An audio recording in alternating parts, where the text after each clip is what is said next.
Hey guys, welcome to another episode of FOW101 with Matt, and today I have a special deck tech edition for you, Little Red the Loup-Garou. So this is going to be your more basic burn aggro style deck, so a little bit about the ruler before we get into the stones and then the main deck. So when you flip her over, which is based on if you play a moon, you can deactivate her for 0, flip her over to Little Red the Loup-Garou. When she enters the battlefield, she'll deal 800 damage to target resonator, and she has swiftness. So the great thing about this is you can flip her over for the cost of playing a moon, which is going to buff all your guys anyways. Deal 800 damage to a resonator, most likely killing something to either clear the way for her or the rest of your deck. And then again, if they have nothing, they can just swing for 1200 and really go to town on your opponent's life source. So let's go a little bit more into the stones. So we are playing a 4 of Magic Stone of Heat Ray. And again, the thing to know about this deck is that all the stones are going to produce fire. This one's most important because it allows a lot of great sideboarding options, as well as producing the main attribute of fire, which we need in the deck. Moving on, we have 4 of Hearth's Core. So fire, water, which goes with the pale moon that we have in the deck. So another moon card lets you flip the ruler to the J ruler side and clears the way for you. And I'll get a little bit more into that in a little bit. The next stone I have is a 1 of Scorched Bales. Honestly, the only reason this is in the deck is because I refuse to put in a basic fire stone, so this can literally be any stone you want as long as it produces fire, and as long as it's not another Milest. It's a great stone, but you don't want to have more than one of them in the deck in the case that you hit 2 and then you have to end up destroying one. The great thing about this is, again, it taps for fire, but also it'll pump a resonator that says whenever it deals damage, it deals that much plus 200 instead. So this card is insane with Loup-Garou. Absolutely insane, but I'll get into a little bit more of that in a minute. So going into our main deck, we're going to start with 4 Wolf Haunted in Black Forest. So this is going to be our most aggressive 1-drop in the deck at a 500-300 cost. It does have the drawback of if it were to die and we don't have a moon, we lose 500 life. But let's be honest, if we're playing the aggro deck, we're not too concerned about losing that amount of life. One of the best things that we can do is play one of those on turn 1, and then 2 of these guys on turn 2, Hunter in Black Forest.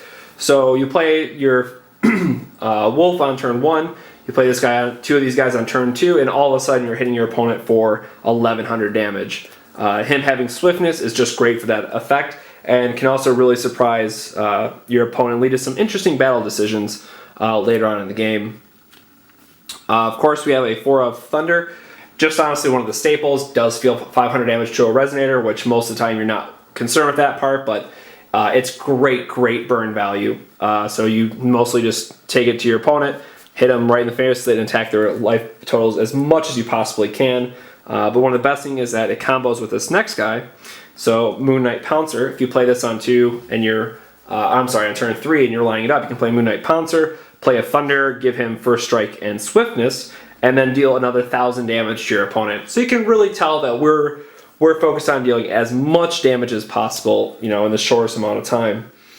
Speaking about other fun damage combos, we have a 4 of Beowulf. This card is just great with Bloody Moon, since he says whenever he deals damage, he would deal double that instead.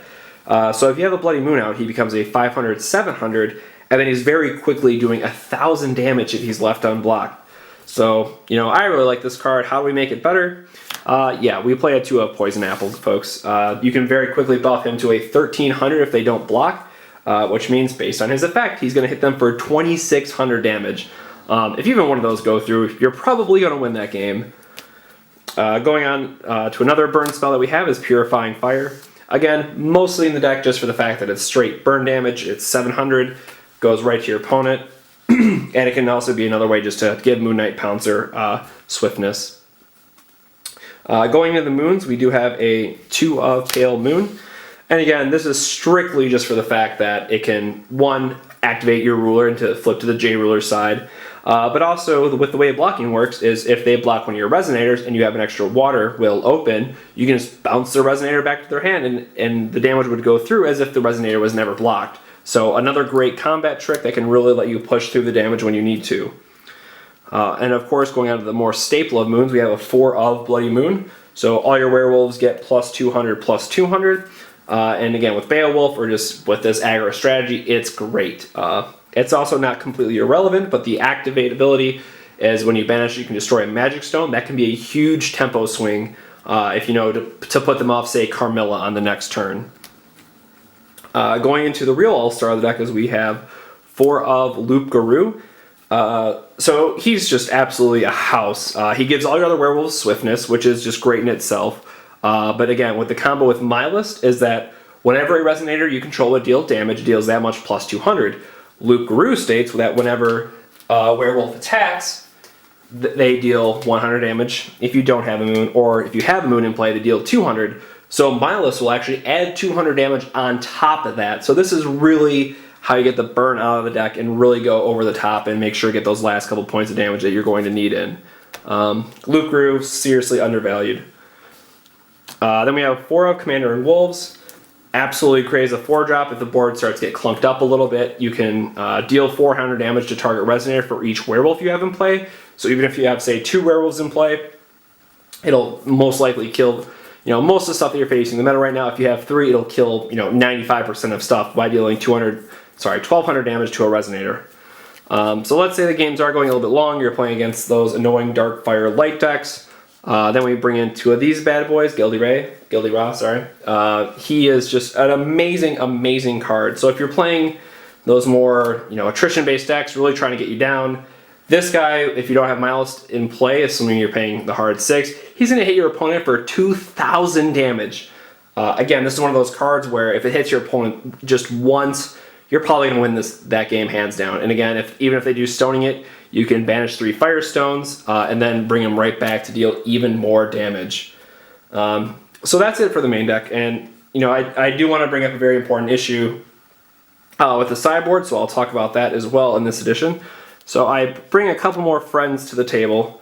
So we have, so if we're going against the control decks, we have 2 Little Dread, which is just absolutely great. Again, if you're going against, let's say, Dark Pandora or Abdul that have Mephistopheles, you can steal their resonator, then hit them right back in the face for 1,500 damage. And again, when you're swinging for those giant life totals after you've already been very aggressive or have more burn spells, it's probably going to win you the game on the spot.